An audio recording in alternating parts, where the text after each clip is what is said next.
అభ్యర్థుల ఎంపిక మా చేయిలోది కాదు, ఏఐసిసి చూసుకుంటుంది.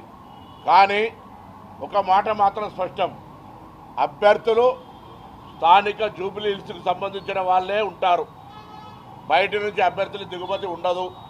స్థానికంగా ఈ జూబ్లీ హిల్స్ ప్రజలతో వివిధ హోదాల్లో వివిధ సందర్భాల్లో కష్టపడుతున్నటువంటి వాళ్ళకు సంబంధించిన అవకాశం, టికెట్ నిర్ణయం అనేటువంటిది పార్టీ నిర్ణయిస్తుంది.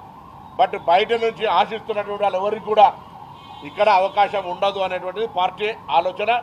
ఎందుకంటే కన్ఫ్యూజన్ ఉండద్దు, ఎటువంటి దాని లోపల మళ్ళీ అందరూ కూడా ఇక్కడ ఆశావాహులు కూడా అందరూ కలిసి 7 డివిజన్లలో తిరుగుతారు, పార్టీని బలోపేతం చేస్తారు, ప్రజా సమస్యలు పరిష్కరిస్తారు. పార్టీ సర్వేల ద్వారా, పార్టీ నాయకత్వంకు ఉన్నటువంటి సమాచారం ద్వారా పార్టీ నిర్ణయిస్తుంది. కానీ బయట నుంచి ఎవరు ఆశావాహులకు సంబంధించి ఇక్కడ ఈ జూబ్లీ హిల్స్ ఉప ఎన్నిక లోపల అవకాశం ఉండదు.